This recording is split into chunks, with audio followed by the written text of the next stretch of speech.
Let's talk just a second more about the bent.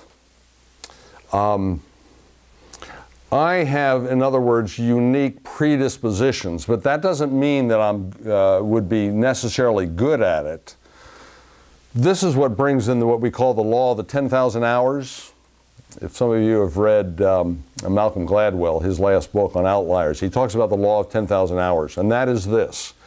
If you have a particular bent and you give it 10,000 hours, you will develop that bent into a strength. As opposed to somebody who has a particular bent but puts it on ice and never develops it, then it's just a propensity that is completely undeveloped. So the bent is very, very important, and that's where we try to identify it. And we use things like the Myers-Briggs, but StrengthsFinders is the one that we use more and more because it has 34 distinct strengths, and then it ranks in the top 5 in particular as the ones then that go into your unique contribution. I put in your slides, by the way, you can see how Core Clarity works, how it reorganizes those 34 into 4 quadrants. How a person thinks, how a person motivates himself, how a person relates to other people, and how a person motivates other people. And then I have my own profile in there so you can get a sense of what my bent is. And as you begin to get into that, you can really, really understand how a person is wired. But let's go back to the story now for a minute. Some of you are parents. I'm a parent. I've raised 3 kids. And I know what that's like. Here's the trouble. In fact, it goes right on back to the story of Isaac and Rebecca with their 2 children. Remember, she's pregnant with twins, and the first one comes out, and he's hairy, and so they name him Harry, which is in Hebrew is Esau. And then the other one comes out grabbing the heel of Harry, and they call him supplanter or cheat. I call him Jacob. And then they go about molding these boys according to the names that they've already given to them. That is basically the way parenting goes. In other words, we tend to impose rather than elicit. We tend to impose, in other words, what we think a kid should be or should not be, as opposed to looking at them, watching them, seeing what their passions are, seeing what kind of questions they ask, seeing how they go about doing life, and then pushing them in that direction. Now, because of that, because in other words, we impose our own unique story on our kids as opposed to allowing them much more free hand to develop their story, and then us come alongside of it, realizing that God has given them a particular bent, and it becomes very important, me as a parent, to nurture and cultivate that bent. Often we bend them to our own will. Often that will, by the way, is my own unfinished story. In other words, I'm a frustrated actor, or I'm a frustrated second baseman for the New York Yankees, or whatever. Now all of a sudden I'm going to start pushing my kid in that direction. Or I wish I'd been a better attorney than I am, so golly, I'm going to make sure my kid goes to law school and blah, blah, blah, blah, blah. That's fine if that's his bent. If it's not, and let me tell you, in my career, I've talked to literally thousands of people where it wasn't their bent, and what you find is a person who has a miserable life. But the other thing that creates, by the way, is a great deal of anxiety, because what happens internally is that person becomes not so well defined and incongruent. In other words, my true propensities, my true bent lies in this direction. Now all of a sudden, though, I'm going in this direction. My studies lead me in this direction, et cetera, and now all of a sudden I'm out of sync with myself. That, by the way, doesn't mean a person can't be a good attorney if that's not their bent. But what it does mean is that a person's full potential is probably not going to be realized. If you want a kid to really fully realize his or her potential. What you want to do is find out what their bent is, which in many ways becomes their passion, if you will. That thing, and think of it for yourself now, that thing that you could do for hours and not even realize that the time is going by. That thing that you would do that does not only does it not drain you, it energizes you. What is that activity? That will start giving you a sense of what your particular bent is. Hopefully, it has a lot to do with what you do in life. But unfortunately, for a lot of people, it does not. In fact, I work a lot with government people.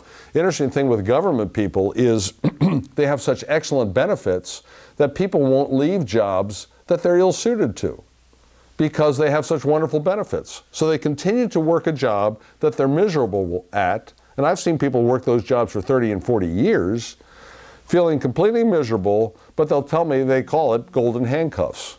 In other words, my benefits, my retirement, my medical, my whatever is so good, plus they really can't fire me here anyway, that why would I want to leave it? My response is, because it sounds like a rhetorical question, but my response would be, the reason you'd want to leave it is because it's not your bent. That's not why you were uniquely outfitted. Now, if you look at your manuals, there's a thing in there, and what we call this, by the way, is your intentional difference, your ID. And we have, there's some slides on this and some questions to help you. Now, we actually really work a long time around this with a person. I'm just giving you, in some ways, just a little taste of it. But what is your passion? And what is your experience around that passion? And what is your cumulative knowledge that you've been able to formulate there, and your emergent skills that come about?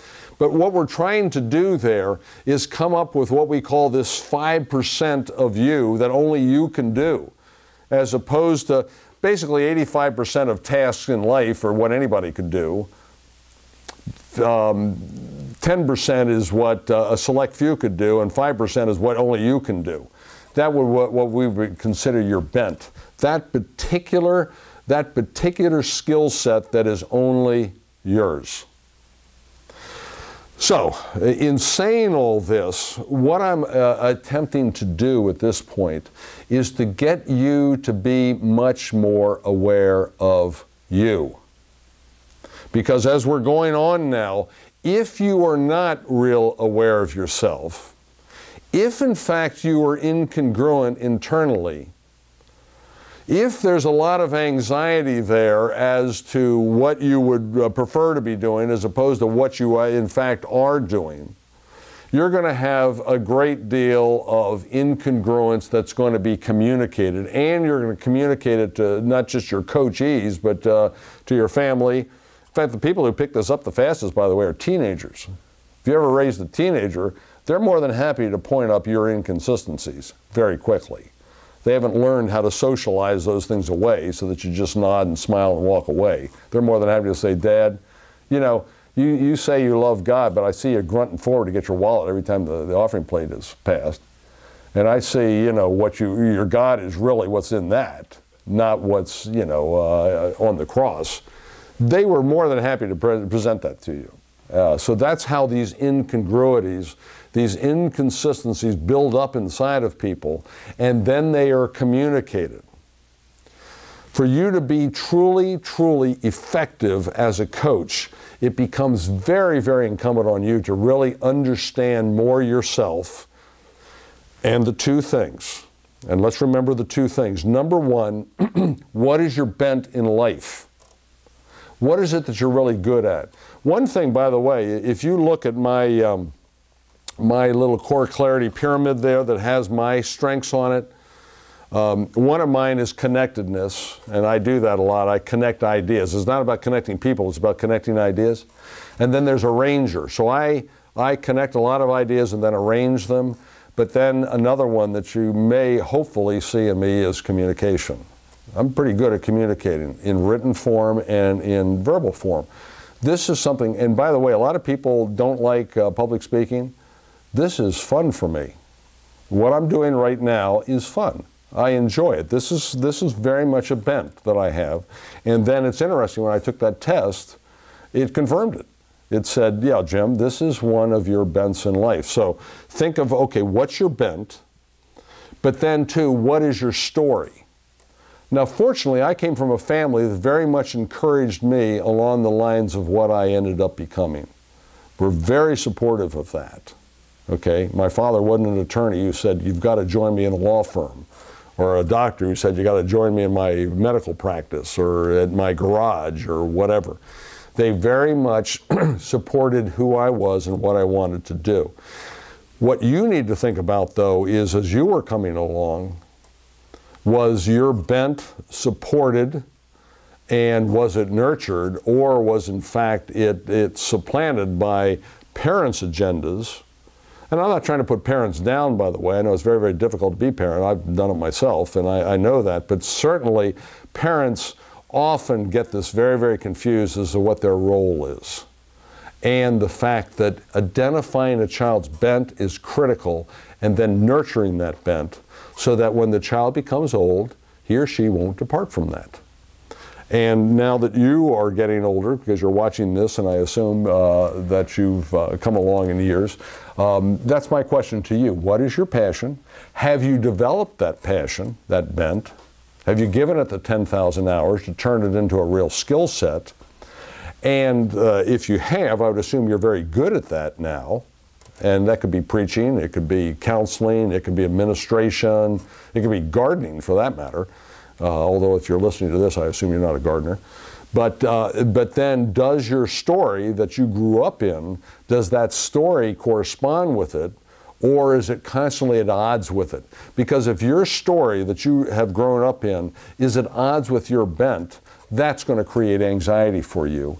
And it probably has created anxiety for you in going forward down through your life.